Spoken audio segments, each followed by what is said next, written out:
Hello there, and welcome to the impzone podcast.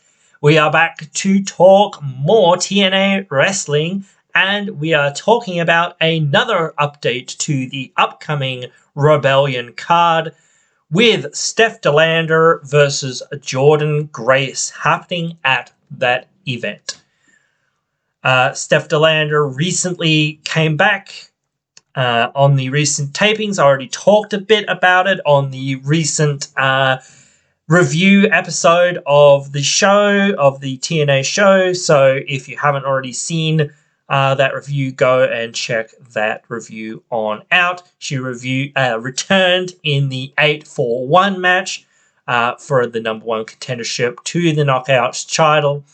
With a little bit of help, she got the number one contendership. If you want more details, again, go and see the other video that I've already done a little bit about it. So this is more about Rebellion and more about what I think, kind of where this is going and kind of where I think what's happening and whatnot. So they're going to have a little bit of fight and feud and whatnot here. Like, Steph DeLander's already lost to Jordan, and I don't expect her to win here. So, like, this is an okay opponent, an okay little feud for her to have, and an okay match for her to have. I don't expect, like, a lot out of this, but it's probably going to be at least an alright match, and that sort of thing. So, Steph, haven't seen her much, but I know she's improved a bit since being away. I've heard that a bit. Out there that she's been improving in the ring and whatnot. So, yeah, that's cool. I'd love to see her show off, more of her skills and whatnot in this match. That would be interesting match to see between these two, even though we've seen it before. But, yeah, when you see somebody, again, for the first time in whatever it is, 6 months or whatever it is, it's like, oh, okay, cool, well, we get to see this again. We get to see how somebody's improved. And I think it's more to set something else up, I think, like, I sort of said this on the review episode that, I feel like Lish might interfere or get involved after this match because she feels like the natural person to be going up against Jordan with being in the system and that sort of thing. I don't know. It's tough because you start going, well, should Lish win? And I don't know. It's goddamn tough for me to say that she shouldn't because there's that inherent magnetism of that story and it feels like they should, the system should have all the gold. And it feels like a really good story for somebody like Jordan to go up against, or a number of people to go up against with conflicting interests or different divergent interests, I should say, I guess. Because you don't want to have people going, with conflicting interests. You like if two people want the Knockouts title, then it's like, well, only one of us can get it. Like if two teams want the tag team titles, well, only one of them can realistically get it.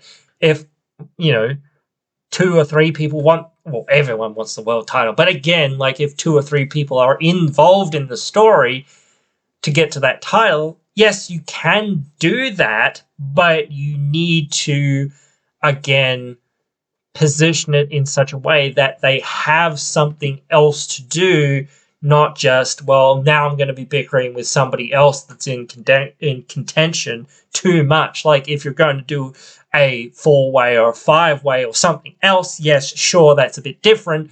But for the most part, if you're having singles matches, you shouldn't be trying to promote too many people at once. You should be focusing in on that one feud for now and saying, okay, we're going to go with this and we're going to save this for a later date because it's a bigger match, it's more important, and, will mean more at a bigger stage, and people will pay more again, and more people will come to see it. So just that logical little bit of booking out there really helps some of those sorts of things in gaining those gates, in gaining those pay-per-view numbers, because again, people go, oh shit, it's Slammiversary, and we're going to get to see these guys that we really wanted to see go up against each other. So, you know, let's chill out for that. It's tough sometimes. I know the economy is a bit weird. I'm not in the US. It's probably completely different over there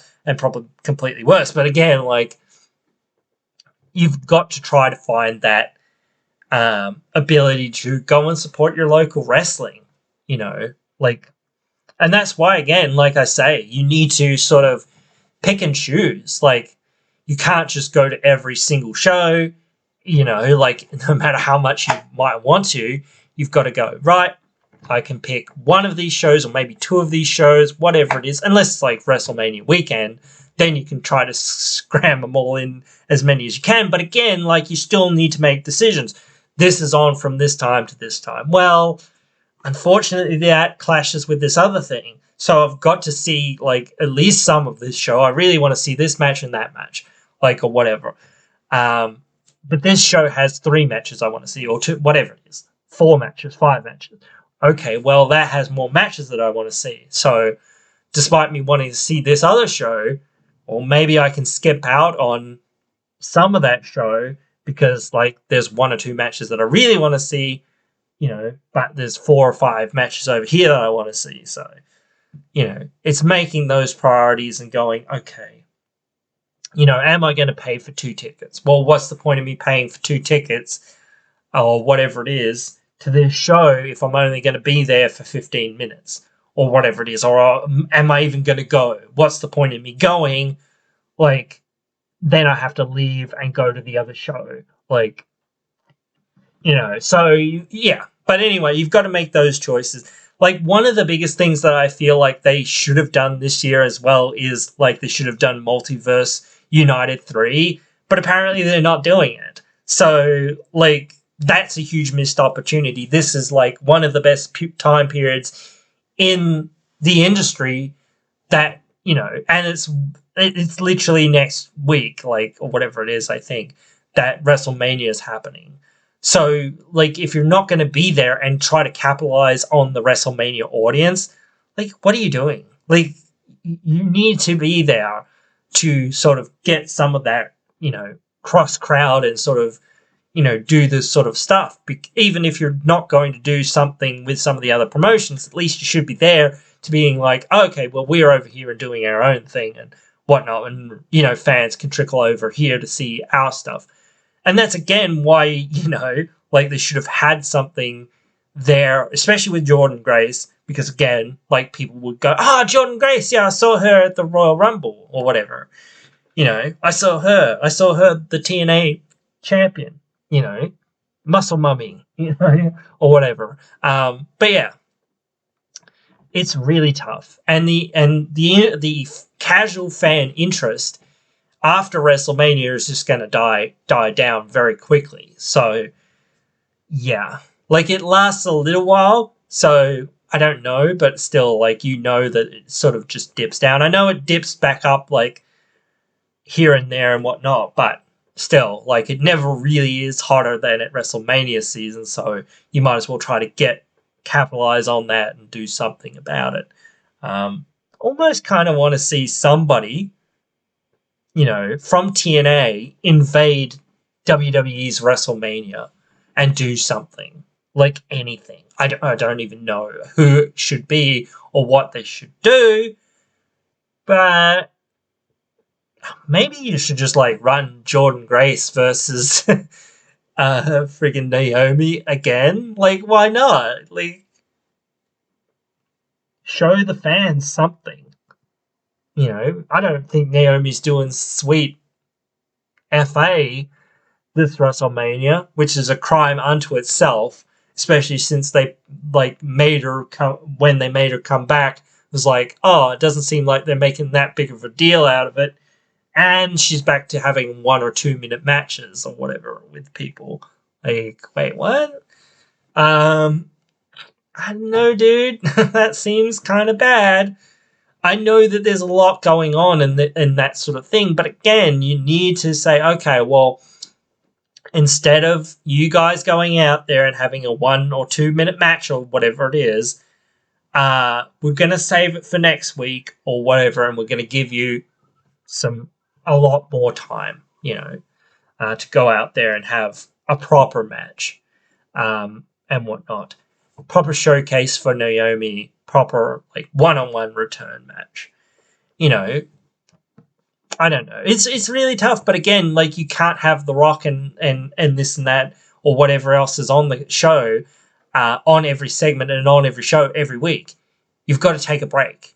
You've got to take time away from that and go, well, there's also this other stuff to be excited for. That's like been WWE's big problem. They're really focused on Roman Reigns and the Bloodline saga, and there's kind of some other stuff going on, but whatever. Like, that'll fall by the wayside.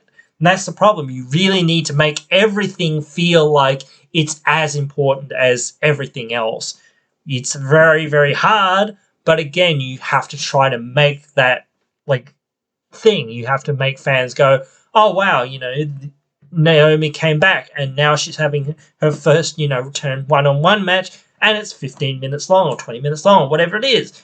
And she won, like, go Naomi, or whatever. If you're going to return a star and then not do anything with them or just give them a 1-minute match or whatever, like, what was that? Like, I don't know. I'm not booking WWE and I'm not going to talk too much about it. But again, like, when you're talking about some of this stuff, you just, like, look at some of the guys that were there and you go, man, they would have just been better staying in TNA. Like, they'd be doing way more. They'd be, better off in terms of placement on the card and pushes and things like that. WWE and AEW just feel like they're completely bloated and they just don't know what to do with anyone, and they just don't have any time for anyone unless you're already a super duper superstar, which is a huge problem. They really need to invest in the talent that are coming up, because otherwise you turn around in a few months and you go, oh yeah, Roman's gone, isn't he? Oh, now we need to invest in all this talent. Oh, wait, well, we can't because, we invested too much in Roman or this or that. Happens every time. Happened when Hulk Hogan left. Happened when Stone Cold and The Rock left. It happened when John Cena was, like, retiring.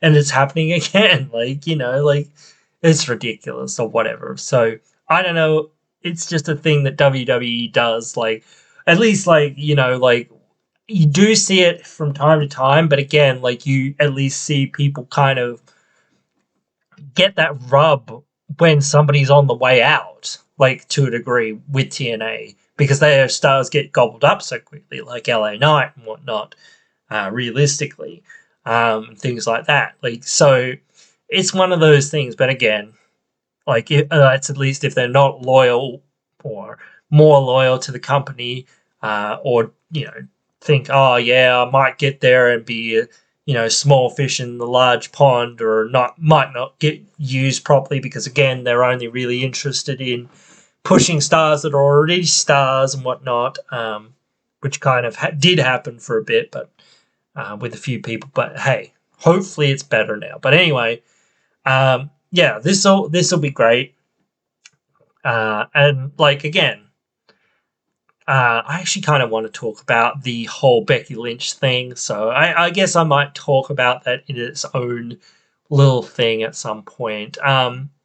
So yeah, I might do that now, actually, just after this one. So if you're going to want to watch more content on my channel, which I hope you do, that will be up hopefully just after this as well. So, but anyway, guys, as I sort of said, let me know what you think about this match. Let me know what you think about the video, if you liked it.